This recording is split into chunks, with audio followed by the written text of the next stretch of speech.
Masya Allah. Sekarang Bismillahirrahmanirrahim. Assalamualaikum warahmatullahi wabarakatuh.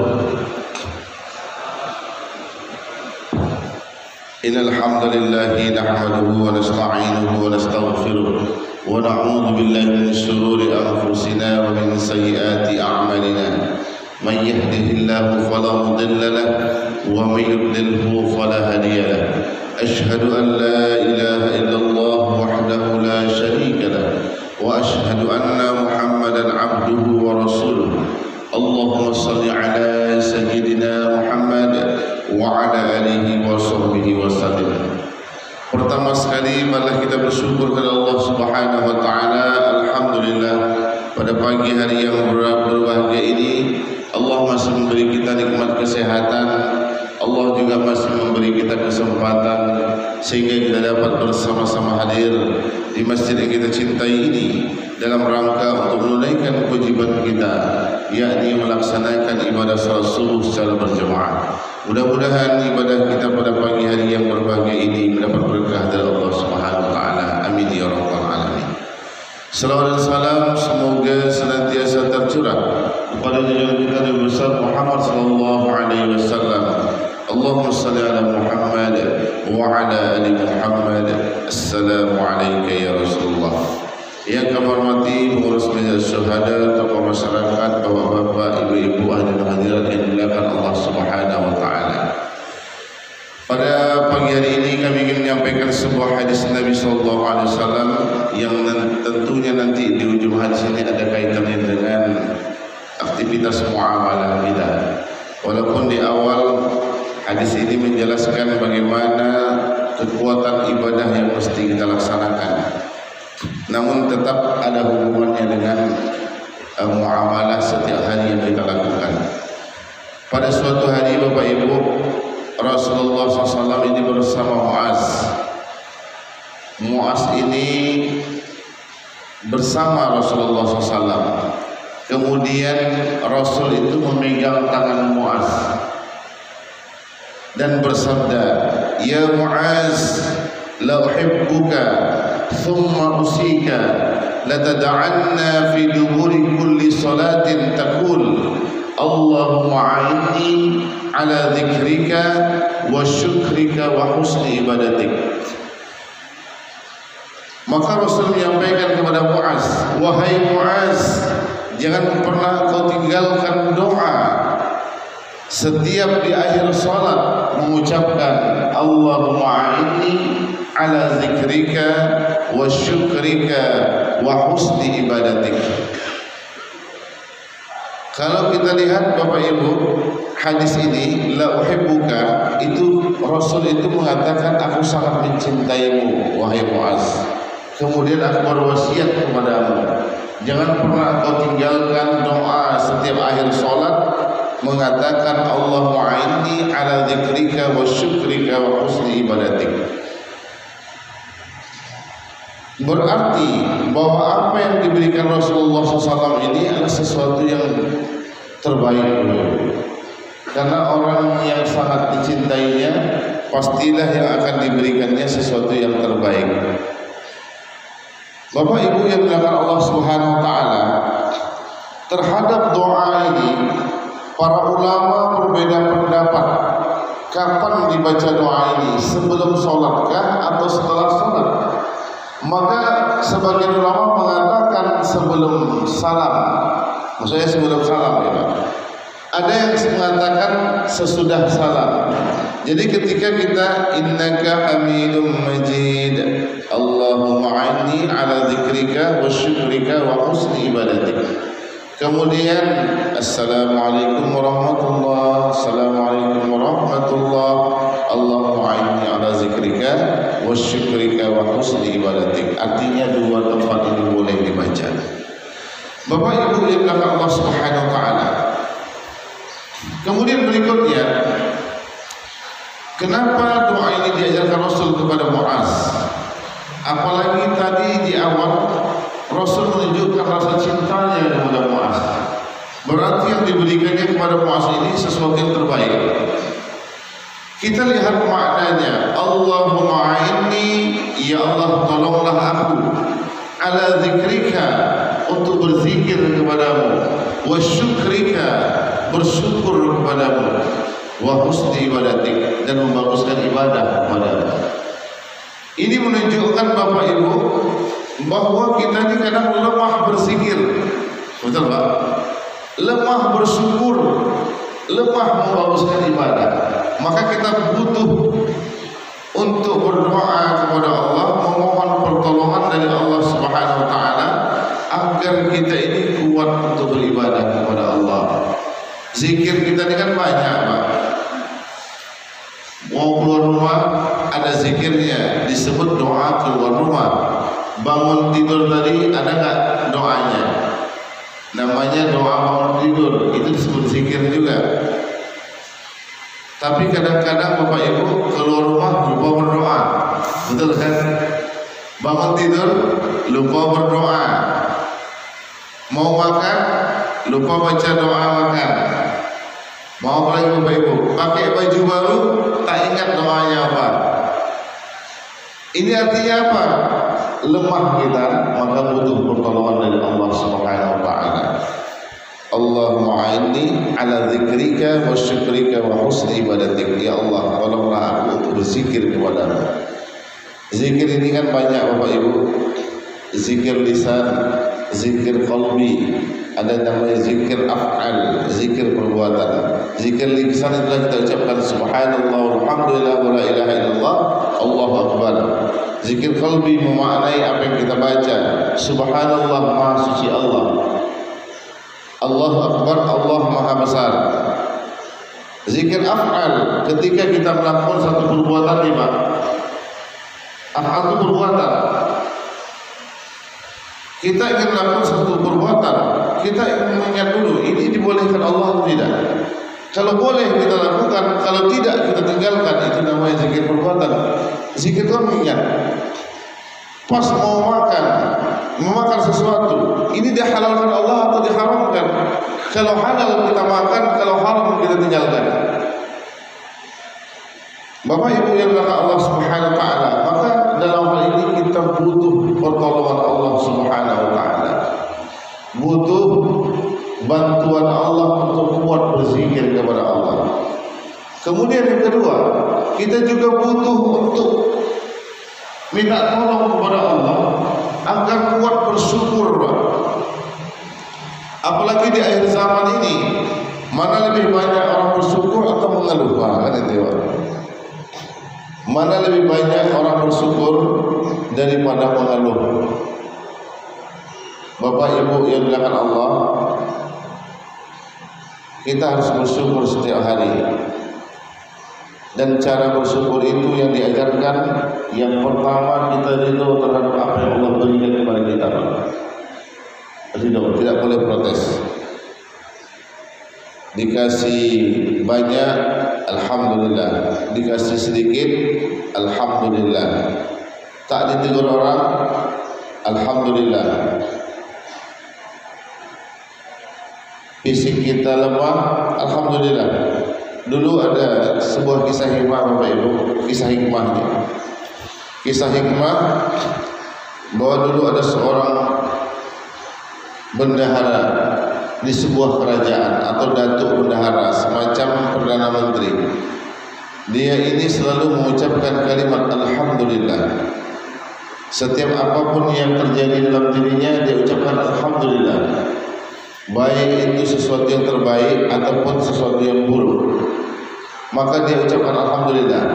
Dapat rezeki, alhamdulillah. Naik pangkat, alhamdulillah. Jatuh ya, alhamdulillah juga diucapkannya. Teratur kepala pendidik, alhamdulillah.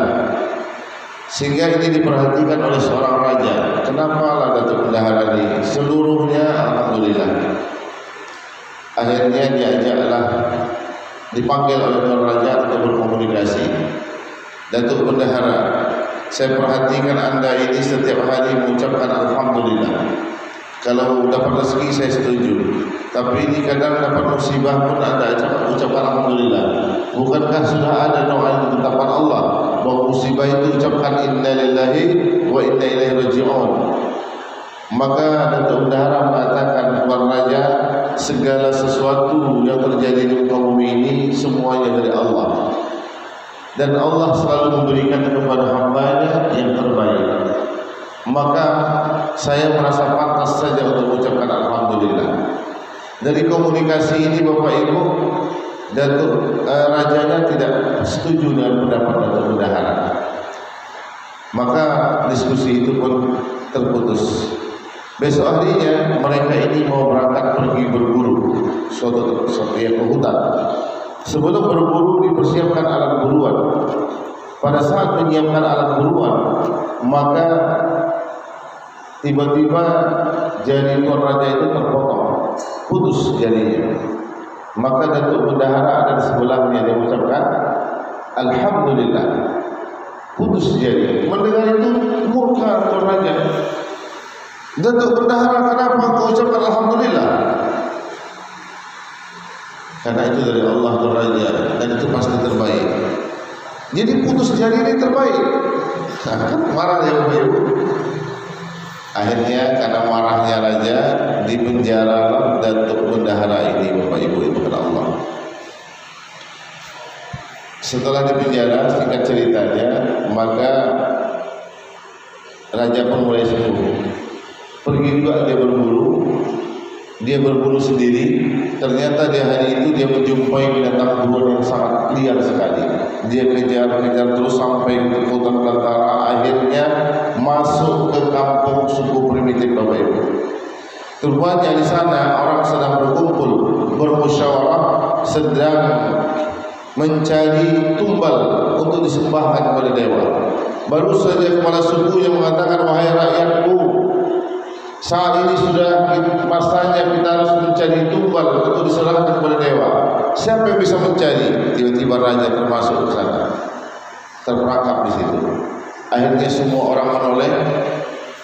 Tuan Raja, Datuk, kepala suku, ternyata dewa telah mengutus manusia untuk dipersembahkan kepadanya. Tangkap saja itu, ditangkap. Singkat ceritanya Bapak Ibu, mulailah mau dipersembahkan. Namun kepala suku mengatakan, tolong bersihkan dulu sebelum kita persembahkan, karena mempersembahkan itu mesti yang terbaik. Pada saat dibersihkan, ternyata terlihatlah jarinya putus. Lalu dilaporkan kepada kepala suku, Bapak kepala suku, ternyata jari manusia yang kita tangkap ini putus. Wah, kalau putus tak bisa dipersembahkan. Lalu bagaimana maksudku? Lepaskan saja dia. Akhirnya Pak dilepaskan. Teringatlah Raja ini bahwa memang benar kata Datuk Bendahara, segala sesuatu itu memang terbaik. Gara-gara jadinya putus, tidak jadi dipersembahkan kepada dewa. Maka mulai dari kampung suku primitif itu sampai ke istana dia ucapkan alhamdulillah, alhamdulillah, alhamdulillah. Sampai di istana Bapak Ibu dipanggilnya pengawal, tolong lepaskan Datuk Bendahara, saya mau cerita. Akhirnya dilepaskan. Datuk Bendahara, apa yang kau sampaikan kemarin memang benar. Betul sekali. Buktinya saya sekarang terlepas. Gara-gara jari saya putus, saya tak jadi persembahkan kepada dewa. Maka saya akan setuju denganmu. Kita sama-sama mengucap alhamdulillah. Pertanyaannya, engkau saya penjarakan. Kenapa engkau ucap alhamdulillah? Apa untungnya sama kamu? Jelas ada untungnya Tuan Raja. Seandainya saya tidak dipenjara, maka otomatis kita pergi berburu bersama. Ternyata kita berdua masuk kampung suku primitif, ditangkap sama suku primitif itu. Jadi Tuan Raja kan putus, lepaslah Tuan Raja, sedangkan saya tidak. Pastilah saya dipersembahkan kepada dewa. Bapak Ibu iman Allah, ini sebuah kisah hikmah yang menunjukkan bahwa kita mesti ridho apapun yang Allah berikan. Itulah cara bersyukur. Jangan protes Bapak Ibu, jangan mengeluh. Tidak boleh protes, karena semua yang Allah berikan itu terbaik. Contohnya Bapak Ibu dengan Allah, sakit itu terbaik atau tidak? Bapak Ibu masih kuat kan Bapak Ibu? Tunggu, saya minum dulu. Bismillahirrahmanirrahim. Bapak Ibu masih bangun nih. Saya pun ngantuk banget tadi Pak. Karena jam 1 saya nyampe Pekanbaru tadi kan. Istirahat 2 jam baru saya Qiyamul Lail. Sini agak ngantuk. Memang betul sama-sama ngantuk tadi Pak. Cuman saya mengantuk sambil bercakap. Itu bedanya. Jadi Bapak Ibu, sakit itu sesuatu yang disukai manusia atau tidak? Saya yakin tidak disukai.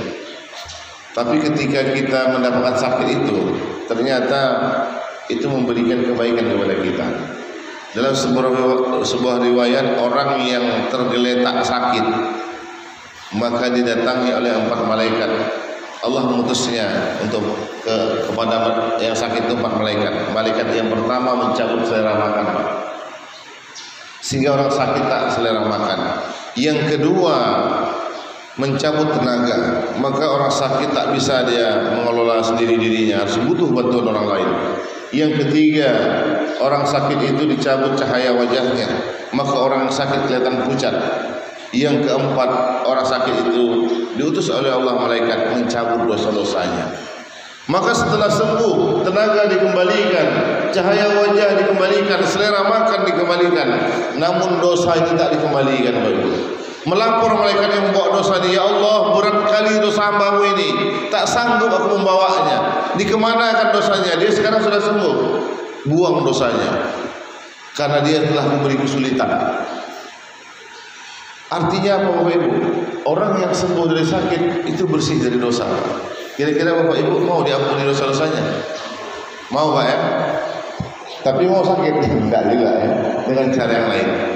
Dalam hadis Nabi, ma yusibul muslima min nasabin wala wasabin wala hammin wala azanin wala adha wala ghammin hatta syaukata yushakuha illa kafarallahu biha min khatayahu. Muttafaqun alaih.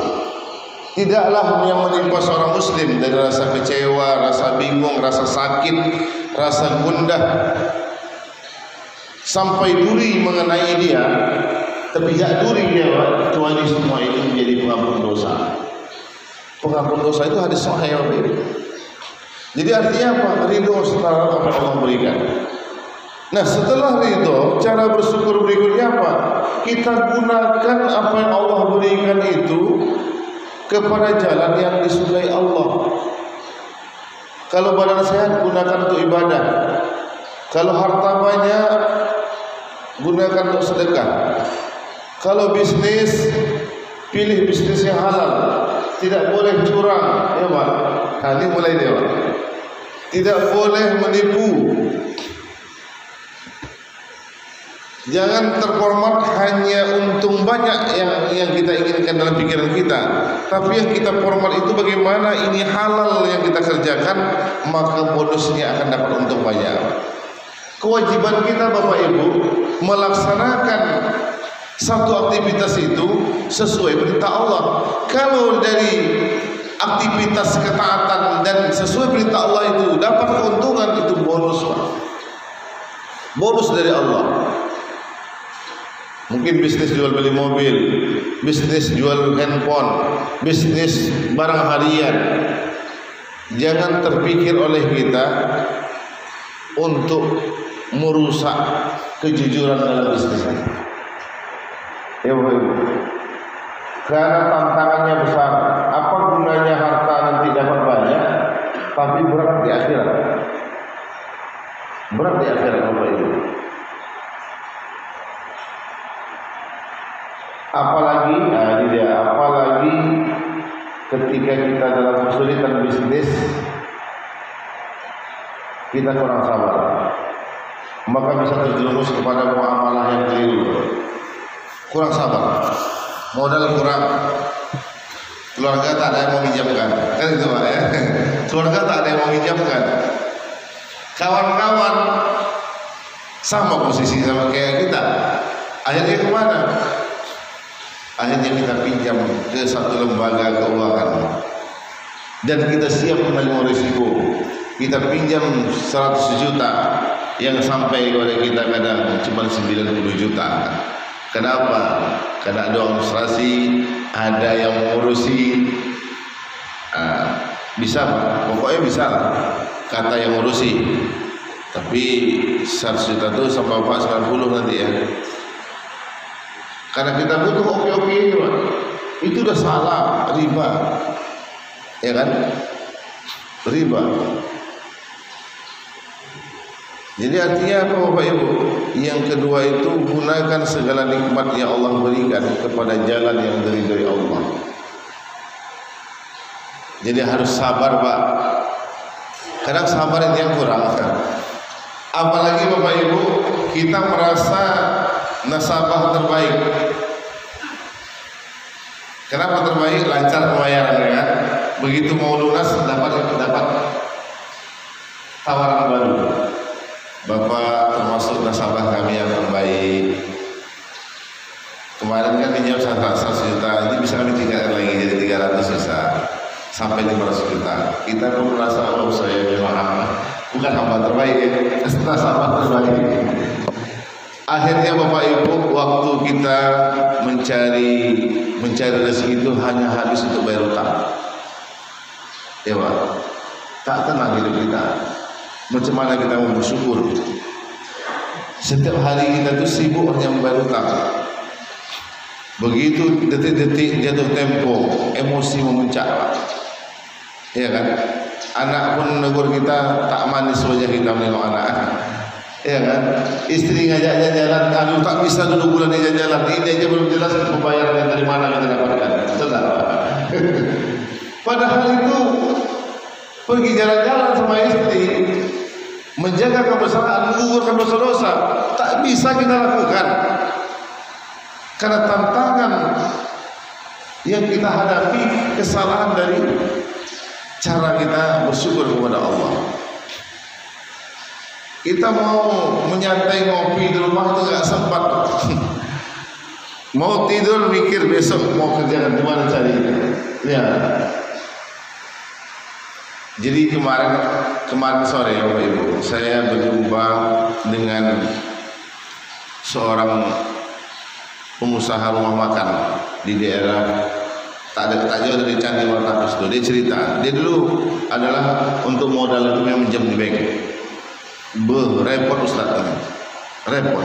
Setiap hari itu piring satu pecah itu marahin tak ampun kita. Kenapa ya? Kalau kita lihat kan dalam surah Al-Baqarah itu kan itu pelaku riba ya. Pelaku riba itu ia takhabbatu syaitan, dia itu berdirinya seperti orang kerasukan setan. Kemudian apa lagi? Di ayat berikutnya dia itu telah menantang Allah untuk perang. Macam mana doa yang boleh diterima? Jadi dia itu musuh, suami istri sering bertengkar. Akhirnya Bapak Ibu dapatlah dia satu pengalaman, dapat dia ada yang mengingatkan, dia ikut sebuah pengajian yang mengajarkan tentang bagaimana bermuamalah yang benar. Ternyata itu keliru, dia tinggalkan semua dan dia rela harus tutup rumah makannya karena membayar, biar harus selesai dulu ribanya nih, selesai ribanya. Sekarang Bapak Ibu tenang saja dia, mau ada usaha tak ada masalah karena tak ada yang menuntut dia. Namun tetap Allah kasih rezeki, karena rezeki itu pasti Pak. Rezeki itu pasti. Maka disinilah kita perlu mengelola rasa syukur kita kepada Allah. Jadi gunakan segala nikmat yang Allah berikan itu pada jalan ridhoinya, jangan sampai jalan yang menentang dia. Sekalipun kadang-kadang Bapak Ibu tipuan setan Bapak Ibu. Iya Pak, ini memang salah. Tapi kan Bapak sering nyumbang ke masjid. Kan ada tuh Pak, tipu setan itu. Bapak bagus, memang ini salah kata setan tuh. Ini tak benar muamalah Bapak. Tapi kan masjid itu Bapak yang bangun tuh. Tiang-tiang tuh itu Bapak tuh. Sarapan pagi Bapak nanggung tuh, bisa begitu. Itu terhapus juga dosa itu. Itu setan mengajari dia. Tak mau dia belajar sama guru gitu. Akhirnya apa Bapak Ibu? Yang khawatir kita, itu dia yang khawatir kita meninggal dalam keadaan itu. Itu yang kita kerjakan. Jadi Bapak Ibu, untuk bersyukur ini memang butuh kita bertolong Allah. Allahumma inni ala zikrika wa syukrika. Yang terakhir, wa husni ibadatik. Kita juga mohon kepada Allah untuk membaguskan ibadah. Ibadah itu tidak hanya ibadah sholat.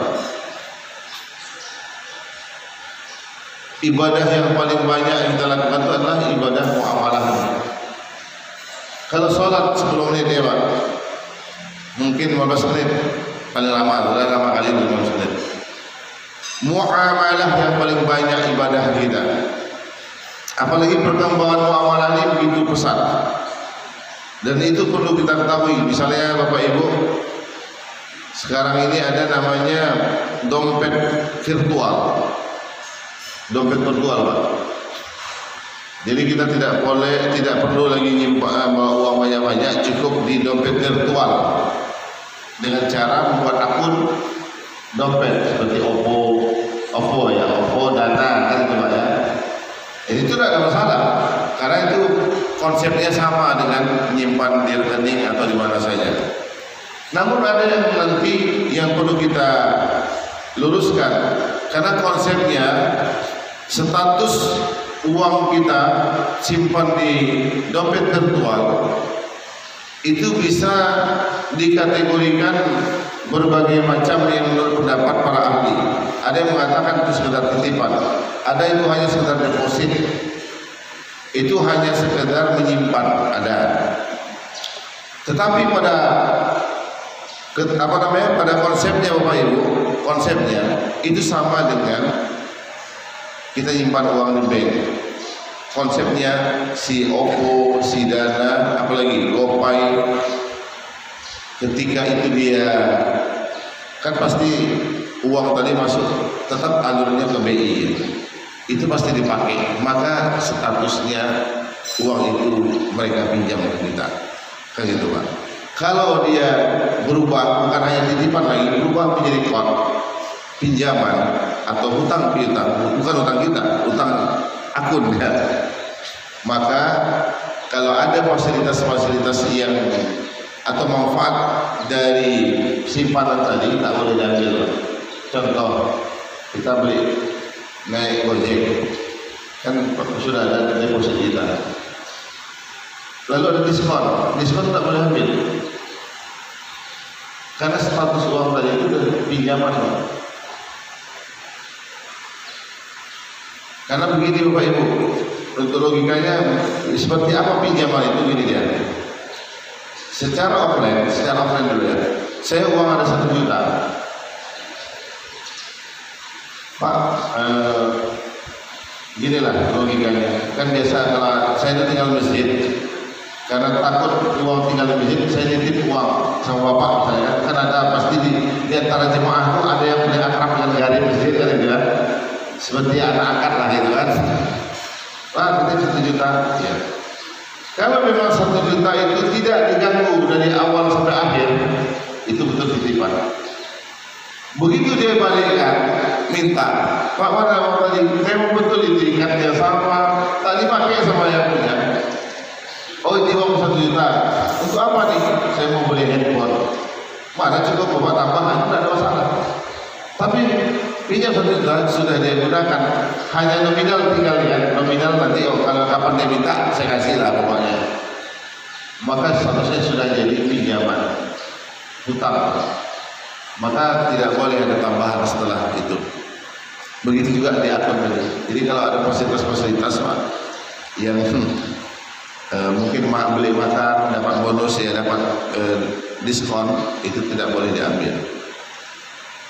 Jadi Bapak Ibu bukan Allah, ini kita butuh pertolongan dari Allah untuk membaguskan segala amal ibadah kita, termasuk juga amal-amal muamalah kita, karena semuanya itu akan kita pertanggungjawabkan di hadapan Allah SWT. Jangan jangan nekat. Kan ada nekat itu bagaimana Bapak Ibu? Riba, sedikit riba, terserah orang lah.